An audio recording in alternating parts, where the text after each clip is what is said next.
Hello everyone, this is Dhananjay Singh. Welcome to Arts Study Mediji. As you know that we have started history series of class 7th. This is the second lecture of chapter 7 that is tribes, nomads and settled communities.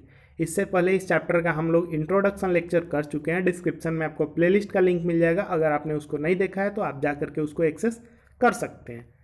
तो पिछले lecture में हम लोग तीनों के बारे में introduction करे थे। ट्राइब्स के बारे में, नोमैड्स के बारे में और सेटल्ड कम्युनिटीज़ के बारे में थोड़ा सा ब्रीफ देखे थे।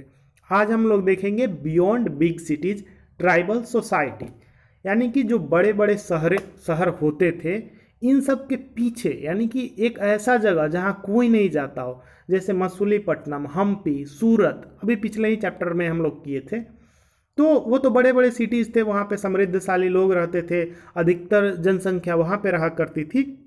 लेकिन इन सब के अलावा, इन बड़े बड़े सिटीज़ के अलावा कुछ ऐसे जगह थे जहाँ पे कोई जाया नहीं करते थे, नॉर्मल लोग नहीं जाते थे, जाना बहुत मुश्किल होता था, कठिन होता था। वहाँ भी कुछ लोग रहा करते थे। तो उनका सोसाइटी कैसा होता था? तो there were however other kinds of societies as well. तो कॉमन सी बात है कि हर जगह अलग अलग सोसाइटी होती है। तो उसी हिसाब से ये बड़े सिटीज़ के अलावा भी और जगह पे सोसाइटीज एग्जिस्ट करती थी। और यहाँ पे जो सोसाइटी एग्जिस्ट करती थी, यानी कि बड़े सिटीज़ के अलावा जो जगह थी, जैसे पहाड़ों में, जंगलों में, डेजर्ट्स वगैरह में, तो माउंटेन में, ठीक है, तो वो लोग जो है रूल्स और रिचुअल्स, जो रूल्स मतलब जो नियम कानून बनाए जाते थे ब्राह्मणों के द्वारा, जो कास्ट सिस्टम चलाया जाता था, ये सब ये लोग फॉलो नहीं करते थे। ठीक है, इनका अपना ही रूल रेगुलेशन होता था, अपना रिचुअल्स होता था। ये लोग डिवाइडेड भी नहीं होते थे अनइक्वल क्लासेस में। जैसे हमारे यहाँ जो वर्णा सिस्टम था, तो इनमें वर्णा सिस्टम नहीं होता था, सब एक जैसे होते थे। तो इस टाइप का जो सोसाइटी होता था, जो रूल्स रेगुलेशंस को फॉलो नहीं करता था, अलग रहा करता था, उनका अपना रिचुअल्स होता था, उसमें क्लासेस नहीं हुआ करती थी, उनको हम लोग ट्राइब्स कहते हैं। हर एक ट्राइब का मेंबर जो है यूनाइटेड होता था, यानी कि एक होता था किसी किनशिप बॉन्ड के अंदर, किसी से रिश्तेदारी के अंदर। मतलब एक ट्राइब का दूसरे ट्राइब से जो है रिलेशन टाइप का किसी तरह से इस्टेब्लिश होता था। वे लोग अपने में जो है किनशिप बॉन्ड बना करके रहते थे। जैसे हम लोग का क्या है, हमारे समाज में भी तो बॉन्ड है, हम लोग भी तो एक दूसरे से रिलेटेड है, तो वैसे ही वो लोग भी थे। तो यार इंसान ही ना, बस थोड़ा जंगल में रहे तो जंगली वाला स्वभाव है, लेकिन थे वो इंसान ही। जंगलों की जंगली जो, जैसे ह्यूमन का एवोल्यूशन हुआ था, तो वैसे उनका थोड़ा सा गुण जो है वो जंगलों में रहने के कारण एनिमल से रिलेटेड हुआ करता था शुरुआती दौर में। हालांकि आज काफ़ी वे लोग डेवलप कर रहे हैं। आजकल एसटी जो कम्युनिटी है काफ़ी आगे जा रही है, हर जगह उनका जो है भागीदारी है, हमारे गवर्नमेंट में, हमारे ब्यूरोक्रेसी में। आजकल IAS IPS कोई भी बन सकता है ट्राइब। लेकिन ये हिस्ट्री की बात हो रही है, वो भी मेडिएवल पीरियड की।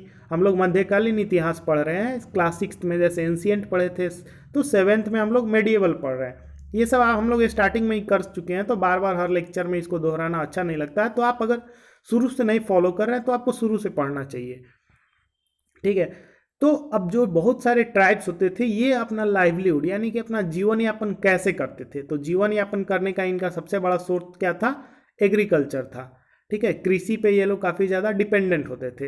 इनके अलावा जो लोग एग्रीकल्चर नहीं करते थे, वे लोग हंटर गैदरर्स थे, यानी कि शिकार वगैरह करते थे, जंगल से अपना फूड वगैरह इकट्ठा करते थे। और हर्डर्स थे, यानी कि जानवरों को पालते थे और उसको मतलब पालते, अभी भी क्या अभी भी ये लोग यही करते हैं। ठीक है, तो जानवरों को पालते थे और हर्डर्स का काम करते थे, यानी उनको ले जा करके चराते वराते थे, और उनका जो भी मतलब जानवरों का जो प्रोडक्ट आता था उसको वो लोग यूज करते थे, जैसे मिल्क हो गया, मीट हो गया, इन सब का यूज करते थे।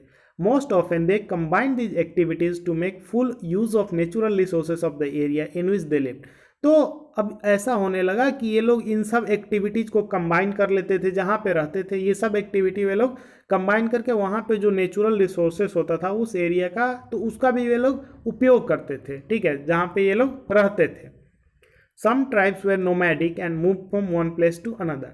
कुछ जो ट्राइब था वो एक जगह नहीं रहा करता था, वो एक जंगल से दूसरे जंगल, एक पहाड़ी से दूसरे पहाड़ी, एक डेजर्ट से दूसरे पोर्शन ऑफ द डेजर्ट में मूव करते रहता था। तो नोमैडिक ट्राइब भी होते थे। और tribal group control land and pastures jointly. एक जो ट्राइबल का ग्रुप होता था, जो समूह हुआ करता था, वो लैंड को कंट्रोल करता था और पास्चर्स ज्वाइंटली, यानी कि लैंड और वहाँ पे जो भी जंगल से जो लकड़ियाँ वगैरह जो भी होता था, जो मवेशी के खिलाने वाले जो चारे वगैरह हो गए, तो उन सब पे उसका कंट्रोल होता था एक ट्राइबल ग्रुप का, किसी एक व्यक्ति का नहीं होता था, एक ग्रुप का होता था।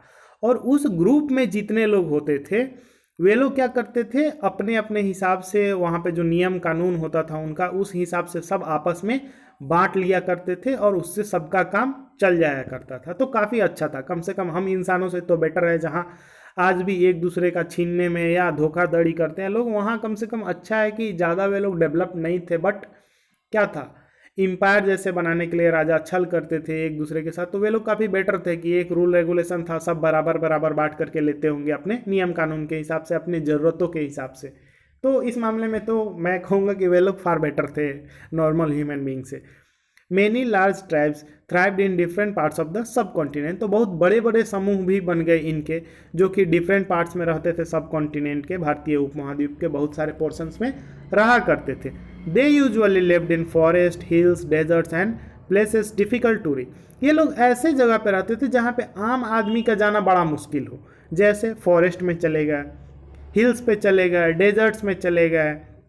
आज तो इन जगहों पे चलो काफ़ी सारी सुविधाएं हो गई हैं, रोड्स वगैरह बना दी गई हैं, तो जाना आसान हो गया। लेकिन मेडिएवल पीरियड में यहाँ बस जानवर रहा करते होंगे, इंसान का जाना बहुत कम होता होगा। राजा महाराजा अगर जाते भी होंगे तो शौक से शिकार वगैरह करने जाते होंगे, बाकी कोई आता जाता नहीं होगा। ये लोग पूरी तरह से जो आम सोसाइटी थी, आम लोग थे, आम जो जनता थी, उनसे पूरी तरफ से ये लोग कट ऑफ हुआ करते थे, मतलब अलग रहते थे।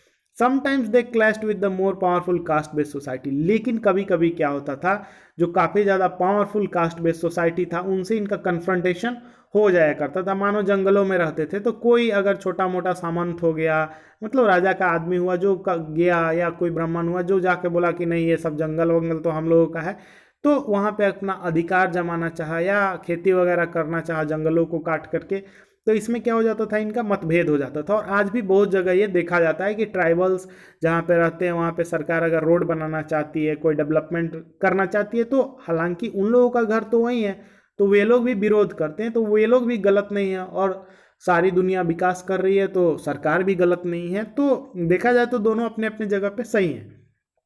इन various ways the tribes retain their freedom and preserve their separate culture, तो बहुत सारे तरीकों से जो है ट्राइब्स अलग अलग तरीके अपना करके खुद को जो है आज़ाद रखे, अपने आज़ादी को एक तरह से बचाए रखे, या अगर खो गया तो फिर से उसको वापस लिए। यानी कि बहुत सारे रिवोल्ट भी हुए, जैसे आप संथाल रिवॉल्यूशन सुने होइएगा, आगे सुनिएगा, मतलब जब आप मॉडर्न हिस्ट्री पढ़िएगा तो ब्रिटिशर्स जो है जंगल में जा करके उनके इंटरवेंशन करते हैं लाइफ में, तो वे लोग जो है विद्रोह कर देते हैं ब्रिटिशर्स के खिलाफ। तो ऐसे ही वे लोग उस टाइम भी करते होंगे, और अपने कल्चर को सेपरेट रखे, अपना जो संस्कृति था, उनका जो अपना रहने सहने का तरीका था, उसको प्रिजर्व करके रखे थे वे लोग। But the caste based and tribal societies also depended on each other for their diverse needs, लेकिन जो कास्ट बेस्ड और ट्राइबल सोसाइटीज होते थे, यानी कि ये दोनों जो है एक दूसरे पर डिपेंडेंट होते थे अलग अलग नीड्स के लिए। This relationship of conflict and dependence gradually caused both societies to change, तो ये जो कास्ट बेस्ड सोसाइटी था और जो ट्राइबल सोसाइटी था, तो दोनों में अब कुछ ना कुछ रिलेशन इस्टेब्लिश हो जाता था ऑफ कन्फ्लिक्ट एंड डिपेंडेंस। इनके बीच में कन्फ्लिक्ट भी होता था, जो कास्ट बेस्ड सोसाइटी था, जो आम आदमी का आम लोगों का जो समूह था, और जो ट्राइबल का समूह था, तो रिलेशनशिप तो था, लेकिन जो कन्फ्लिक्ट के कारण हुआ करता था या एक दूसरे पर डिपेंडेंस के कारण जो रिलेशन था, इसके कारण जो है दोनों सोसाइटी में जो है काफ़ी ज़्यादा बदलाव आगे देखा गया। तो आज के इस लेक्चर में हम लोग इतना ही करेंगे। लेक्चर अच्छा लगा हो तो लाइक कर दीजिएगा। Thank you for watching, stay tuned with us.